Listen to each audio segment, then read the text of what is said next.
Okay, so we all know how making buttonholes and buttons was like my arch nemesis for a long time, right? Okay, so when I was searching YouTube, I was looking up how to make buttonholes, and the videos that I found were not so helpful in so many words. A lot of them used the buttonhole guide thingamajigers, and I mean, like, what if you don't have that? So I've included 2 ways for you to mark your buttons and buttonholes, and they're pretty easy, so let's jump right into it. So you should have a pattern piece that comes with your pattern that looks like this. It will say buttonhole guide or guide for buttonholes. And whatever your buttonhole guide looks like, it will match the shape of the garment that you're attaching this to. For me, I'm going to use this practice muslin. And this is actually the method that I used. So I lined my guide up flush with my fabric. Then I take a pin and I put it in one end of the buttonhole marking. And then I just stick it through the other.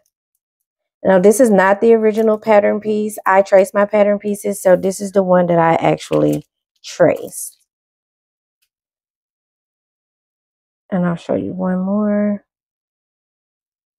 From one end to the other.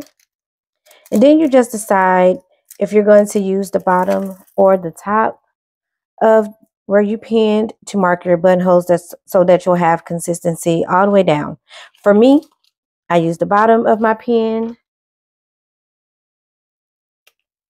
And this is how I did it. I just pulled that up where my pin is. I make a line using the markings on the pattern guide, on the buttonhole guide.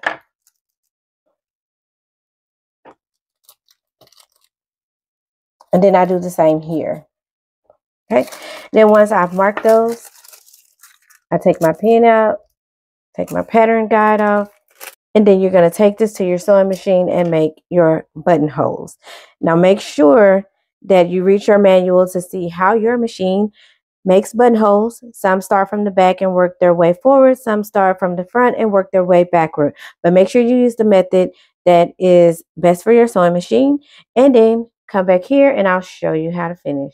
Okay, so these are horizontal buttons. So, of course, I put my fabric in the machine this way. I lined the red mark on my buttonhole foot with the end of this purple line here. And then it makes the buttonhole starting from the front going back. So once you have that, you're going to open up your buttonhole.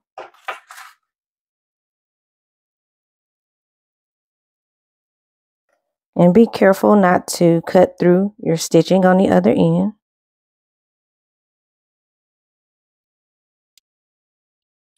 We have our buttonholes. I flip my pattern piece because this is the opposite side. So I line that up, flush with the edge. And then I just kind of eyeball it for my buttonhole mark. And I use it where they have this X at. And I just make a dot. And then I make a dot here. And that's where I will place my buttons. Okay, so method number 2 is almost the same. You're going to take your buttonhole guide, line it up flush with the fabric, and then you're going to take a pin and at each end of your buttonhole marking, you're going to just make a little hole. You're going to take that pin and just kind of maneuver it a little bit to open it up to make a small hole. Okay.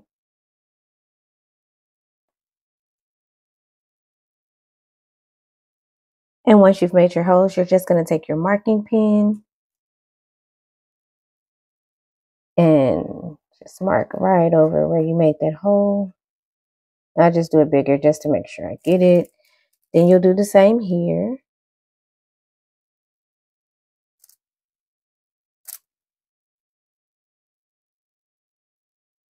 Okay. And you should have 2 small dots. Take this to your sewing machine and make your buttonholes. Okay, now that we have our buttonholes made, we're just going to snip these threads and open up the buttonholes. Now you're going to slide your seam ripper into your fabric and you're just going to cut right across the buttonhole. But make sure you're careful as to not cut through the thread of your buttonhole. And once you have your buttonholes opened up, you're going to take the wrong sides of your garment and place those together. You're going to line those up flush with each other, right? Then you take your marking pen. Then you take your marking pen just right in the middle. You're going to make a dot. And your dot will be on the wrong side of your fabric over here. And then you just use that as a guide to place your buttons. So I just gave you 2 ways to mark your buttons and buttonholes. Now go and make all the things.